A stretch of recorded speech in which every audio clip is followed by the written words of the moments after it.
Bonjour ou bonsoir à tous, soyez les bienvenus à ce rencontre via YouTube, via Facebook et ici en présentiel. Aujourd'hui, j'ai décidé de parler, en effet, qu'est-ce que la mort? Et j'ai décidé de parler en général, soit pour des croyants ou des pas croyants. Mais en tout cas, on est dans un centre spirit et pour ça, on va faire une petite prière d'ouverture une fois qu'on croit en Dieu, en Jésus et aux bons esprits. En fermant nos yeux, on te remercie, Père, Créateur de cet univers, à toi, Jésus, notre Maître et Guide, et à tous les bons esprits qui nous accompagnent, à tous nos anges gardiens, et à toutes les équipes qui travaillent dans le monde spirituel pour que la Terre poursuive dans la bonne route. On vous remercie infiniment. L'opportunité de pouvoir être là et de pouvoir parler aujourd'hui d'une crainte tellement effrayante qu'on a tous, pour voir si on arrive à dépasser un peu cette peur. Merci, bon Dieu, qu'ainsi soit-il.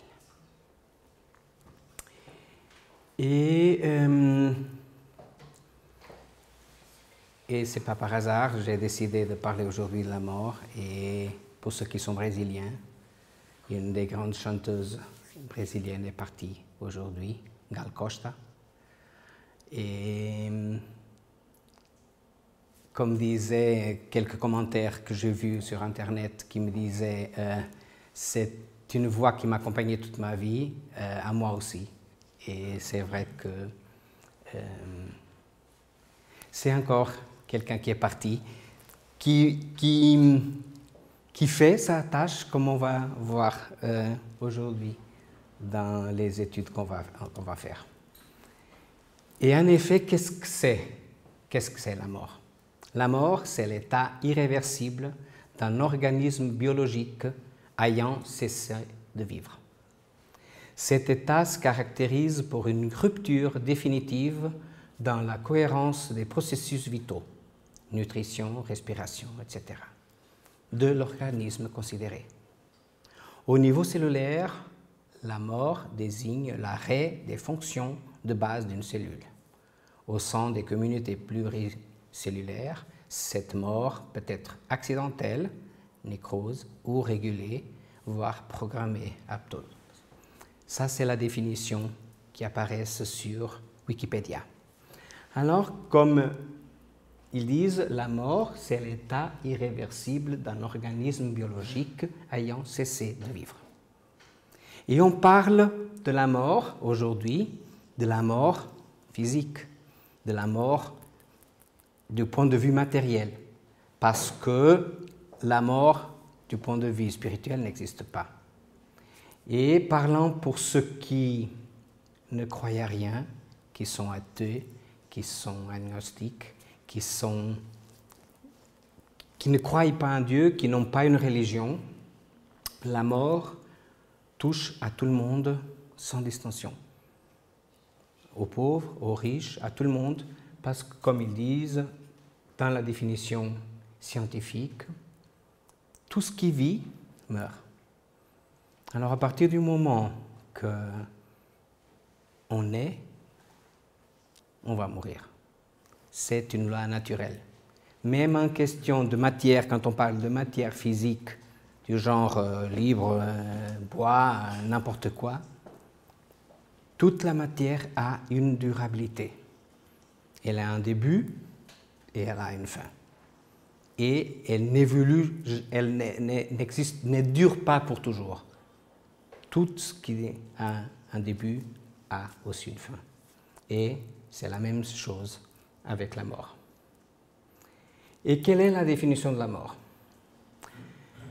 Perte définitive par une entité vivante, organe, individu, tissu ou cellule, des propriétés caractéristiques de la vie, entraînant sa destruction, cessation complète définitive de la vie d'un être humain, d'un animal, d'une plante, etc. Mort, anéantissement des forces vitales du corps par l'épuisement des organes. Le corps étant privé du principe de vie organique, l'âme s'en dégage et entre dans le monde des esprits. La question 68 du livre des esprits, Kardec demande « Quelle est la cause de la mort chez les êtres organiques ?» Et la réponse des esprits, c'est l'épuisement des organes. Et pourrait-on comparer la mort à la cessation du mouvement dans une machine désorganisée? Oui. Si la machine est mal montée, le ressort casse. Si le corps est malade, la vie s'en va. Si on prend la première définition, c'est plus une définition scientifique. C'est la mort, c'est à la fin de la vie. Il y a plus de caractéristiques de vie. La plante, comme j'ai mis dans la première image, la plante, si elle n'a pas assez d'eau, si elle sèche complètement, après elle ne va plus jamais tourner à vie. Et tout être vivant, soit plante, animal ou être humain, ont une énergie vitale. Et cette énergie vitale, c'est ça qui donne la vie. À partir du moment que les organes commencent à s'épuiser, parce qu'on a tous un temps de vie programmé, si notre corps commence à être épuisé, les organes s'épuisent, c'est pas comme une voiture qui, si une pompe pète, on le met une nouvelle pompe, si un pneu il écrase, on le met un nouveau pneu. Avec nous, c'est pas vraiment la même chose. Il y a certains organes qu'on commence déjà à faire des implants et à les changer, le cœur, les reins, mais il y a d'autres que on ne peut rien faire. On peut les aider avec des pompes, comme au cœur, etc. Mais si c'est le temps de l'organe s'épuiser, alors la mort, elle va arriver. Et ça, c'est une des chapelles les plus, à mon sens, bizarres du Portugal. C'est la chapelle des os au sud du Portugal. Et ces murs, c'est exactement comme ça, avec des vrais os de personnes.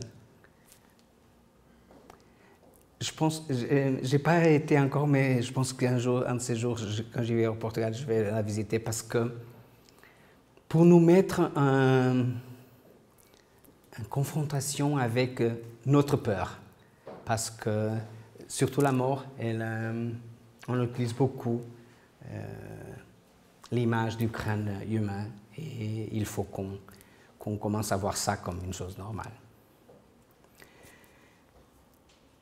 Une récente enquête australienne révèle que la majorité des personnes croient en une forme de vie après la mort.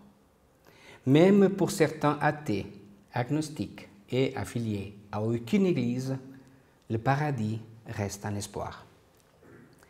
Depuis qu'il s'est distancié du christianisme, le blogueur athée Martin Hughes ne regrette ni Dieu ni diable. Par contre, le paradis lui manque. J'aimerais qu'il existe, a-t-il écrit sur son blog, précisant que sa position n'était probablement pas correcte du point de vue athée. Dans sa vision du paradis, Martin Hughes comprendrait tout. Il y aurait beaucoup de bonheur, comme lorsque maman faisait sa tarte aux patates douces pour le jour de donner de grâce, le Thanksgiving. Et en parlant maintenant pour ceux qui sont surtout athées et agnostiques, à mon point de vue, il n'y a personne qui est vraiment athée et agnostique. Comme il disait qu'il était pas correct du point de vue athée. Parce que tout le monde qui se dit soit athée ou agnostique ne me dise pas qu'il ne va pas croire que le soleil demain il va briller et qu'après la nuit, il vient le soleil. et qu'avec le printemps, il vient l'été, et qu'après l'été, il vient l'automne, et qu'il y a des évolutions de la nature qui font part de des lois naturelles du planète Terre et qui vont se passer. Alors, ils ne croient pas à ça. Ils ne croient pas qu'il est né de sa mère. Ils ne croient pas... quand on me dit « je suis athée », mais alors tu ne crois à rien. Rien. On peut être un peu agnostique, et ça je comprends. Je parlais avec quelqu'un la semaine passée sur des religions. Il me disait, je ne peux pas avec les religions. Elles ont été conçues par des hommes et j'arrive pas. C'est que du matérialisme, ils gèrent tout avec de l'argent. J'ai dit oui, mais les religions, c'est exactement ça. Elles ont été créées par des hommes. Mais toi, tu crois à rien. Ah si, je crois qu'il y a quelque chose.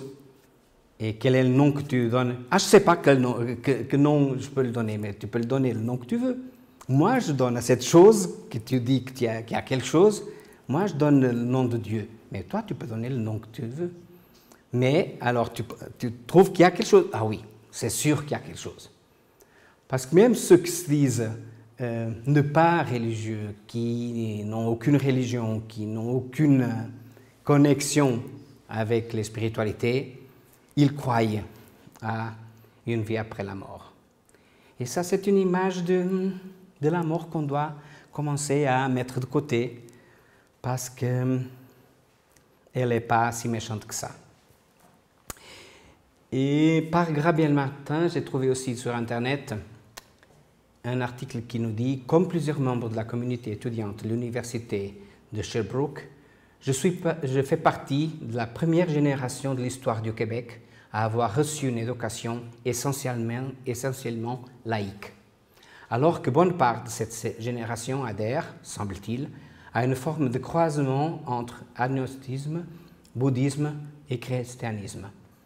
Je me reconnais de ma part beaucoup plus dans l'athéisme. Ainsi, dans ma conception, les divinités, qu'elles soient grecques, éméridiennes, chrétiennes ou autres, n'existent pas, plus que le Père Noël ou les Pokémon. De même, je crois qu'il n'existe ni au-delà ni arrière-monde. Le paradis, les limbes, l'enfer ne représentent pour moi que des simples lieux fictifs créés à des époques révolues. On croyait encore que la Terre était plate.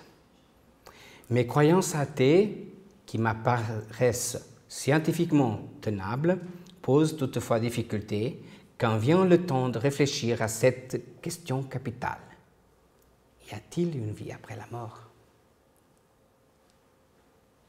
Ça, c'est un athée vraiment convict, qui se dit athée, qui a un blog sur Internet, et que par contre, il se demande, y a-t-il une vie après la mort?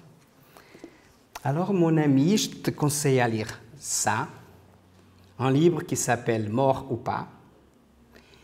Il a été écrit par Dr. Pien van Lommel. C'est un médecin cardiologue de renommée mondiale et auteur de plus grands importants études scientifiques réalisées sur les expériences de mort imminente et publié dans la prestigieuse revue américaine The Lancet en 2001. On est en 2022. Ces études y sont bien évoluées. Et Dr. Pien van Lommel, j'ai eu le plaisir de parler avec lui il y a quelques années parce qu'il a été à Genève.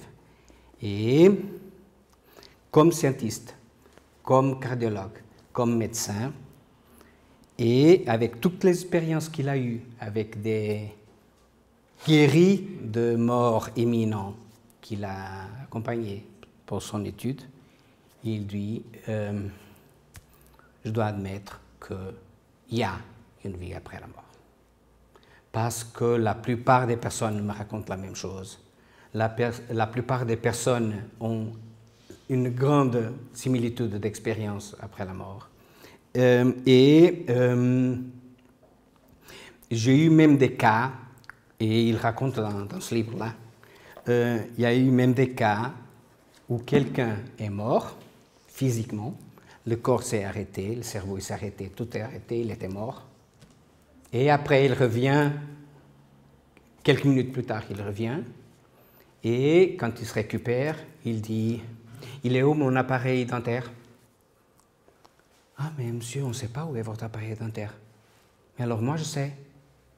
Il est dans un certain tiroir dans la salle où vous essayez de me récupérer.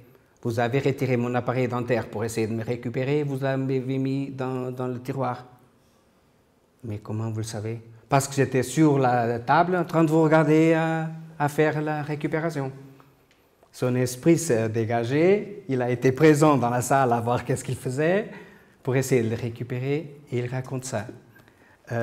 Alors, il y a une vie après la mort.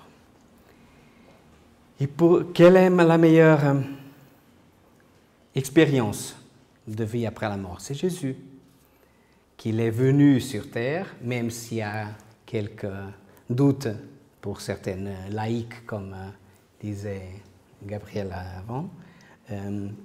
Ceux qui sont été élevés sans aucune religion, sans aucune croyance, et qui ne croient pas à Jésus et à ces phénomènes, lui, il a tué la mort il y a 2000 ans. Parce qu'il a prouvé que la mort physique existe, oui, mais la mort spirituelle, non. Il est revenu après. Dans le ciel et l'enfer, Kardec nous dit « Cause d'appréhension de la mort ». L'homme, à quelques degrés de l'échelle qui l'appartiennent, depuis l'état de sauvagerie, le sentiment inné de l'avenir, son intuition lui dit que la mort n'est pas le dernier mot d'existence et que ceux que nous regrettons ne sont pas perdus sans retour. La croyance en un avenir est intuitive et infiniment plus générale que celle du néant, comme ce fait donc que parmi ceux qui croient à l'immortalité de l'âme, on trouve encore tant d'attachement aux choses de la terre et une si grande appréhension de la mort. Comme disait Kardec, et ça c'est la question que je me pose tous les jours et que j'aimerais que tout le monde se pose, c'est on est spirit, on est sûr de la communication avec les esprits, on est sûr de la vie après la mort, on est sûr qu'on est des esprits immortels. On a été créé un jour simple ignorant, mais on va vers les esprits de lumière. Pourquoi on continue toujours à être tellement attaché à la matière, tellement à se douter de qu'est-ce que c'est la mort, et pourquoi c'est encore quelque chose qui nous effraie autant? Et la question 70 du livre des esprits, Kardec demande « Que deviennent la matière et le principe vital des êtres organiques à leur mort ?» La matière inerte se décompose et informe de nouveau. Le principe vital retourne à la masse.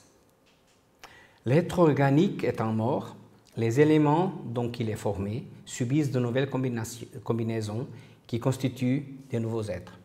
Ceux-ci puissent à la source universelle le principe de la vie et de l'activité, l'absorbent et l'assimilent pour le rendre à cette source lorsqu'ils cesseront d'exister.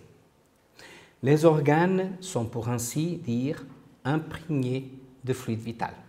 Ce fluide donne à toutes les parties de l'organisme une activité qui en opère le rapprochement dans certaines lésions et rétablit les fonctions momentanément suspendues.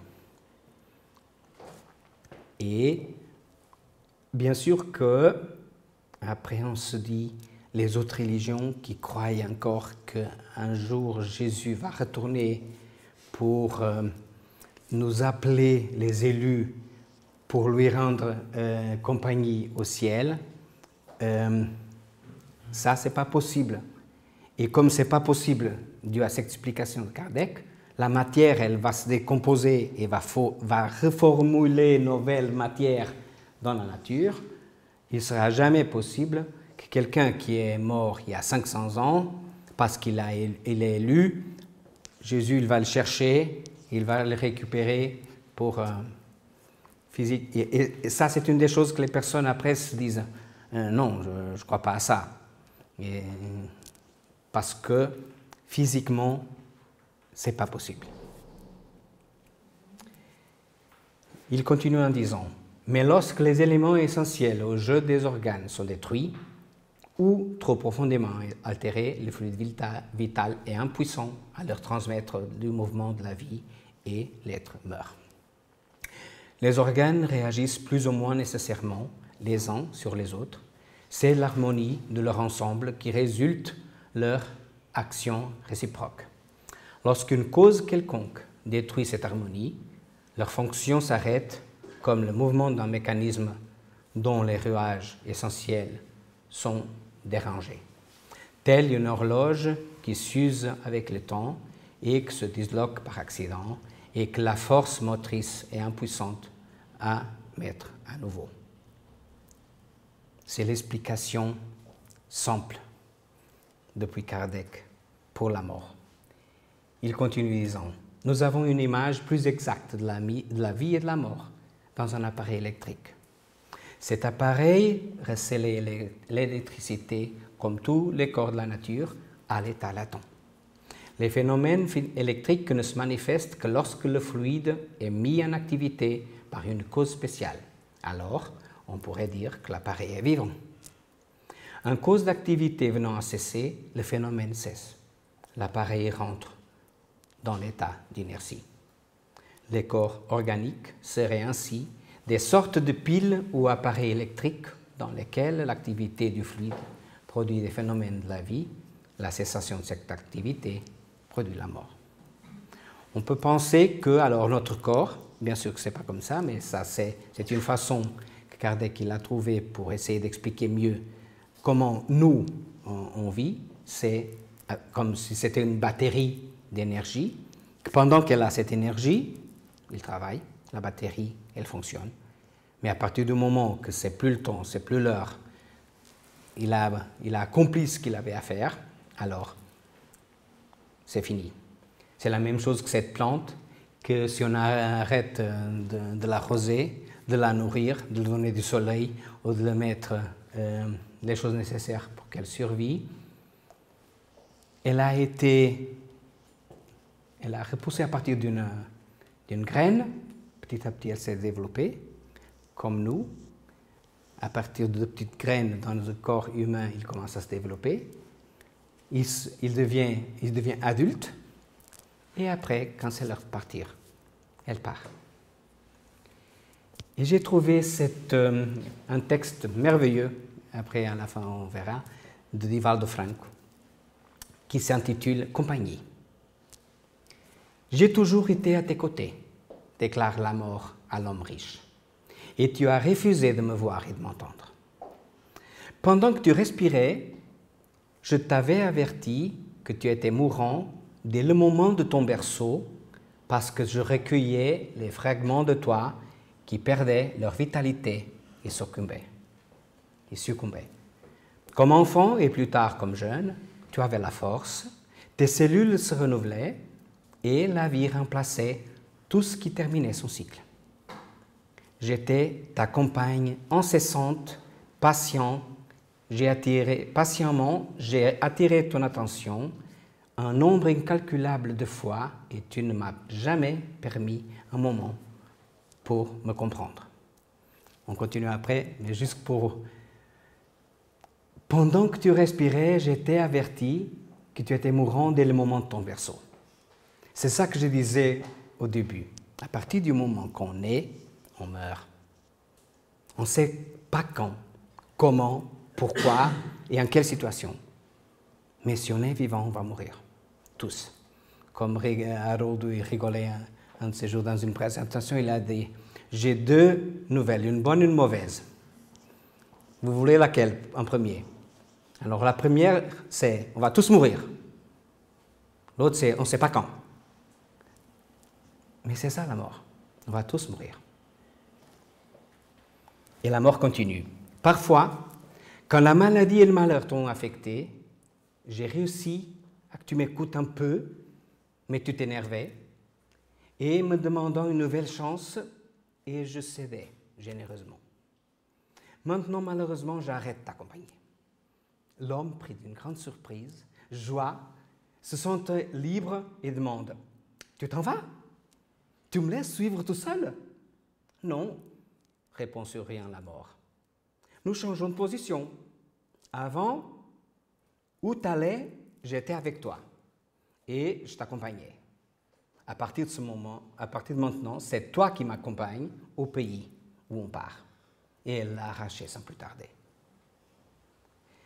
Ça, c'est dans le livre A Busca da Perfeição, La recherche de la perfection, écrit par Divaldo Pereira Franco, de l'esprit Eros. Et quand j'ai lu ce message il y a un mois, j'ai dit, c'est ça le clic que j'ai besoin pour ma présentation sur la mort.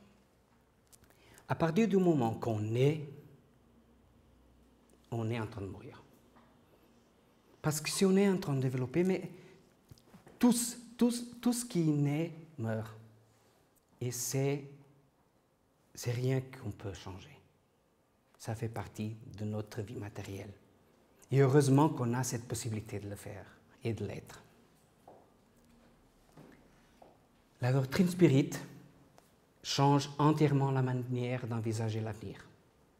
La vie future n'est plus une hypothèse, mais une réalité. L'état des âmes après la mort n'est plus un système, mais un résultat d'observation, le voile élevé.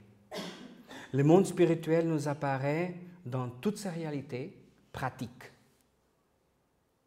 Ce ne sont pas les hommes qui l'ont découvert par l'effort d'une conception ingénieuse. Ce sont les habitants même de ce monde qui viennent décrire leur situation. Nous les y voyons à tous les degrés d'échelle spirituelle, dans toutes les phases du bonheur et du malheur. Nous assistons à toutes les péripéties de la vie de l'outre-tombe. Là est pour les esprits la cause de la calme avec lequel ils envisagent la mort, de la sérénité de leurs derniers instants sur la terre.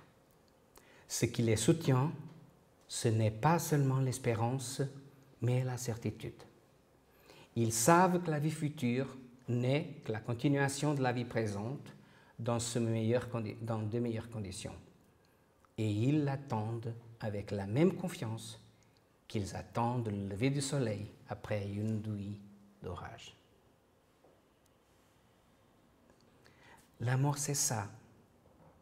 C'est ça qu'on doit tous travailler en nous, cette peur de la mort. C'est vrai que quand il y a quelqu'un qui nous est proche, quelqu'un qu'on aime, quelqu'un à qui on est vraiment lié émotionnellement, quand elle part, c'est vrai, on devient triste, on pleure.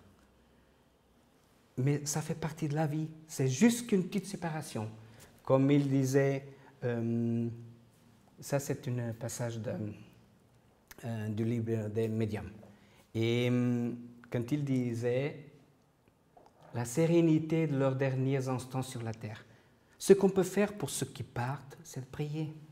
On a appris que la prière, c'est une des meilleures et des plus grandes forces de l'univers. Avec la prière, on peut aider les esprits qui partent en souffrant, mais on peut aussi avoir du soulagement pour nous, parce que la plupart des fois, les personnes qui partent assez bien, tranquilles, soulagées. De l'autre côté, elles restent en train de récupérer, en convalescence, en train de récupérer ce qu'ils ont vécu sur Terre. Mais si nous, de notre côté ici sur Terre, on continue à crier, à pleurer et à se plaindre parce que les personnes sont parties, on n'est pas en train de les aider. Parce qu'ils sentent ce qu'on sent.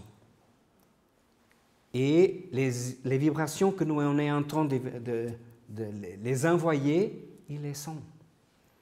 Alors même si on pleure, même si on est triste, même si on si on est en train de souffrir avec cette séparation, il faut qu'on mette dans notre cœur, c'est quoi le plus important? Ma souffrance ou l'amour que j'avais vers la personne? Parce que si l'amour c'était plus important, alors on va penser qu'il est bien, qu'elle est bien, et que mon sentiment doit évoluer avec le temps. Et le deuil, il faut le temps pour le faire. Parce qu'il faut qu'on s'habitue à l'absence de la personne. Je me souviens que quand j'ai perdu quelqu'un de très important il y a quelques années, on me disait, mais une semaine après, je disais, mais j'aurais plus ça, j'aurais plus ça, j'aurais plus ça, j'aurais plus ça, j'aurais plus ça. Et quelqu'un me dit, arrête, remercie à Dieu que tu as eu ça, que tu as eu ça, que tu as eu ça, que tu as eu ça, que tu as eu ça. Parce qu'il y aura beaucoup de monde sur Terre qui est venu avec le but d'avoir la même chose que toi et qui n'a pas eu. Et toi, tu l'as eu. Alors, il faut quand même qu'on puisse profiter des expériences de vie qu'on a eues avec les gens qu'on aime et qui sont déjà partis. Et je vous conseille quelques livres. 3 du même auteur, Léon Denis, Après la mort, Au-delà et de la survie de l'âme, et Le grand énigme, Dieu et l'univers. Comme disent beaucoup d'étudiants, Léon Denis, c'est le philosophe de la doctrine spirit. C'est quelqu'un qui est venu après Kardec, qui a appris avec Kardec et qui a développé ses capacités de parler des choses difficiles. Et ce livre surtout, Après la mort, pour quelqu'un qui a perdu quelqu'un important dans la vie et qui est en train de souffrir, je le conseille de le lire.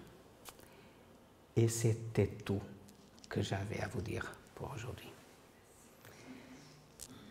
Merci de votre attention et on va fermer nos yeux et remercier à Dieu ce moment de partage. Merci Jésus pour l'opportunité d'être parmi nous, à nous montrer que la mort n'est qu'un passage physique, qu'elle existe, elle doit exister, parce que ça fait partie des lois de la nature. Mais c'est une mort physique. L'esprit, il est toujours vivant, comme tu l'as démontré, et que tu es toujours là, entre nous,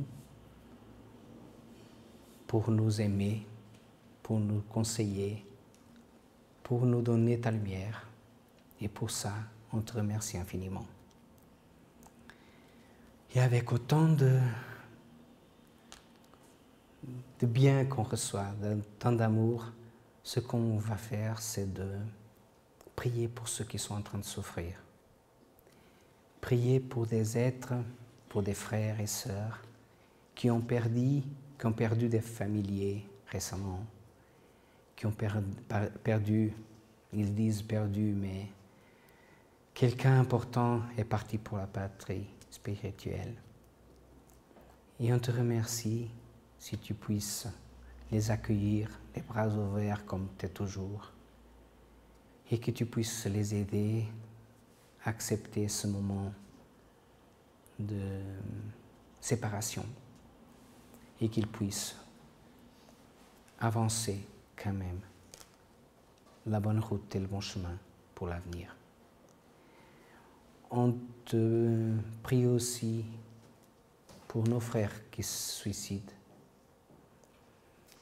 et que ne sachant pas que la vie continue, après sa mort physique, ils se trouvent dans des situations bien pires qu'elles étaient avant. On vous demande aussi une prière pour ceux qui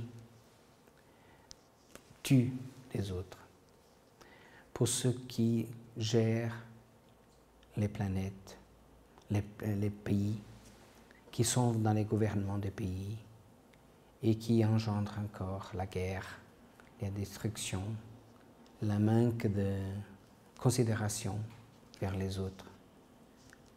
Que tu puisses leur donner de la lumière et de l'espoir pour l'avenir, de façon à que nous tous, on puisse suivre tes exemples et essayer de te comprendre et d'apprendre à aimer comme tu nous aimes.